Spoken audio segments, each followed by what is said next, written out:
Hi everyone and welcome to this drawing video. In this video I want to show you how to draw a Lion Cub. In terms of the supplies I used a mechanical pencil with HB leads along with a regular 6B pencil. I used blending sticks to smooth some of the shading, and I also used a small eraser. Oh, and the paper I was using was smooth Bristol board. But please don't worry if you don't have this equipment. You can use any pencils and any paper, and I promise you'll be able to create something similar to this. There aren't any specific equipment requirements. As you can see, I started off by sketching a horizontal guideline, and this is to help me align the eyes. Then I started sketching the rough shape of one of the eyes. They're quite circular, especially along the lower eyelid, and then they're a bit elongated at the corners. From here, I could roughly measure the horizontal width of the eye, and because I knew that the distance between the Lion Cub's eyes should be just over 2 eyes' width apart, it meant I knew where I wanted to place the next one. Symmetry is a really tough thing to get right, so I recommend sketching as many guidelines as you need. I always find them super helpful for these situations. If you take the distance between the eyes and then you place that vertically from the lower eyelids, this is roughly where you can start placing the nose. It's a little bit narrower than the distance between the eyes though, so you can align that more with some guidelines. I found that having a guideline vertically through the centre was extremely helpful. Then, directly underneath the nose, I sketched some outlines of the mouth, trying to stay symmetrical again. I then roughly sketched some outlines around the outside of the Lion Cub's face, making sure to keep the lines very light, as I wanted to make sure I could add some light fluffy fur over these areas later on, and I don't want any of the guidelines to show through.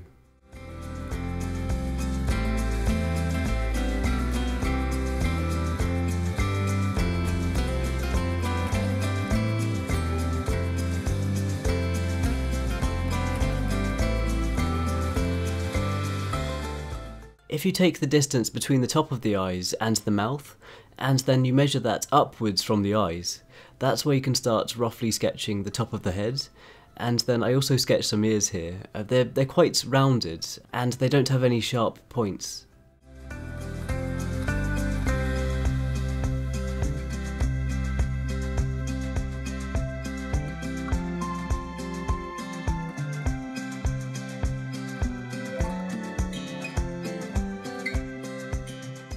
With the sketch completed, it was time to work on the shading, and I always like to start off by working on the eyes, as I find them to be one of the most important parts of any drawing, and making them stand out as one of the most prominent features is something that I always try to do. So as you can see, I added dark outlines around the outside of the eyes, then I also filled in the pupils. I marked off where I wanted to leave some highlights, before then filling in the rest of the eyes with a bit of mid-tone shading. After adding this first bit of shading, this is where I started using blending sticks to smooth it. And if you don't have blending sticks, you can use a brush, or cotton buds, or even your finger. Any of these will work perfectly. I continued to add more shading around the inside of the eye, imagining a light source is shining from the left, so I was arranging the highlights accordingly. The small eraser was actually super helpful here as well, to add a few extra highlighted details. And I also refined a few details inside the eyes with a sharp lead.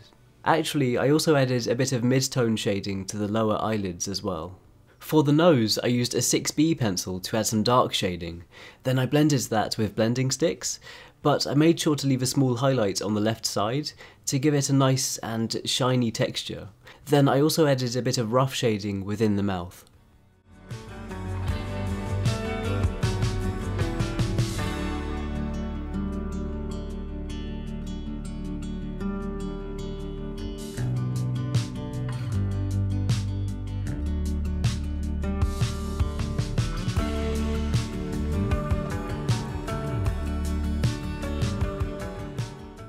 After these details had been shaded, it was then time to work on the fur, starting with the short fur on the Lion Cub's nose, and this required short strokes with the pencil. My process for drawing fur is to start off by adding a layer of random quick fine strokes, using a relaxed hand.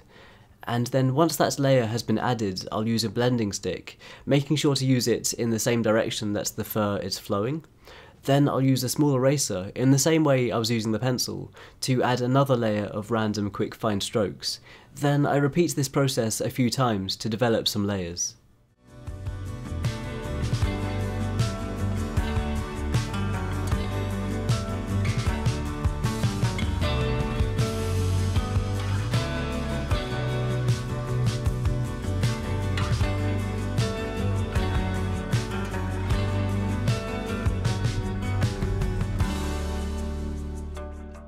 When you're drawing fur like this, I highly recommend not to worry about the line placement.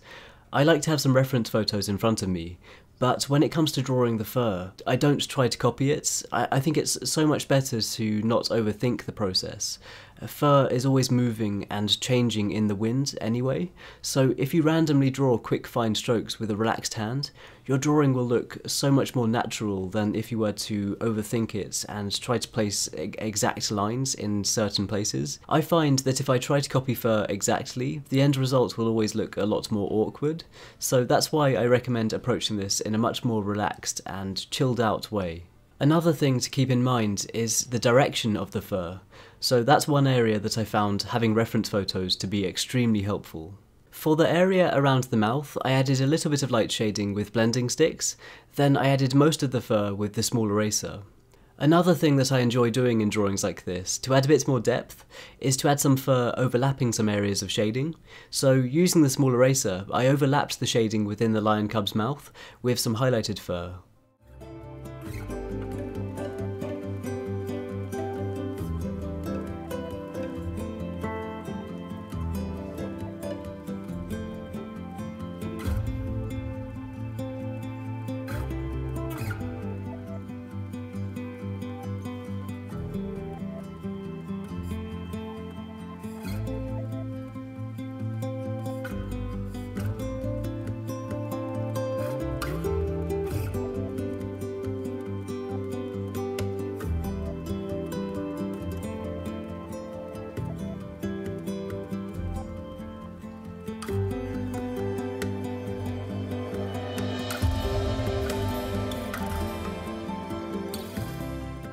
The fur around the Lion Cub's cheeks is a bit longer, so that's just required some longer pencil strokes, still using the same method with the first pencil layer, the blending, and then the small eraser, and just repeating that process a few times. Then around the outside of the Lion Cub's face, I wanted the fur to be quite blurry, so the focus stays on the centre of the face, especially around the eyes, so I used blending sticks to add some light shading, and then I used the overlap method with the small eraser to add some highlighted areas.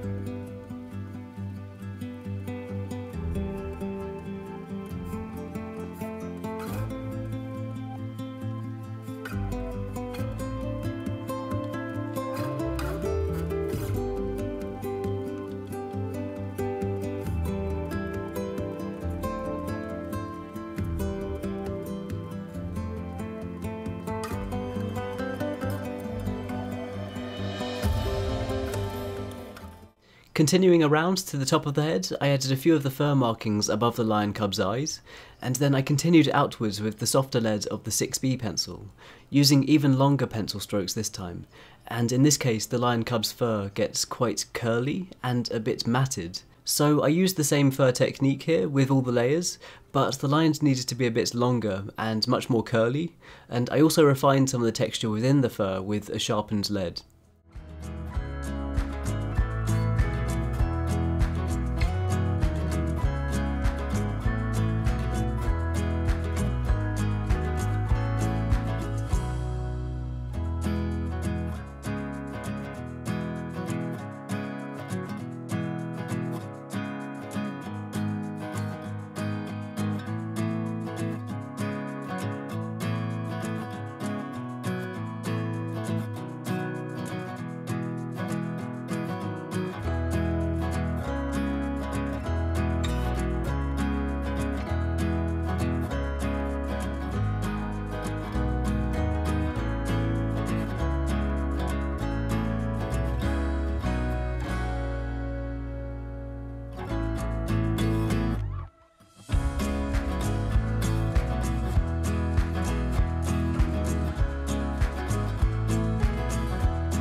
I continued the curly fur method on the ears, adding a bit of darker shading on the top.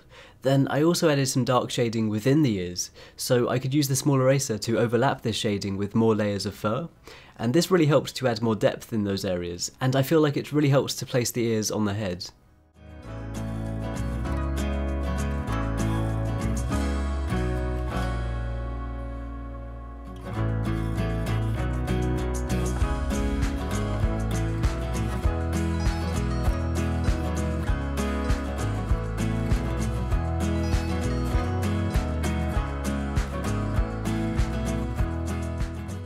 For some finishing touches, I added a bit of rough shading to the top of the Lion Cub's body, then I blended that and added some fur with the small eraser, and then lastly I added some whiskers. And after that, this drawing was completed, and overall it took about 3 hours, and it was so much fun and so relaxing to work on. I love working on stuff like this, and I highly recommend giving it a try, so please let me know what you think, and also let me know if you have any suggestions for future videos. If you want to see more stuff like this, then feel free to subscribe, and any likes or shares on this video, they really mean a lot to me. If you want to follow my progress and see photos before I post these videos, then please check out the links in the description box below to check out my Twitter, Facebook and Instagram. And once again, thank you so much for watching, and thank you so much for the support. I truly appreciate it, and I hope you have an amazing day, and I'll see you all soon.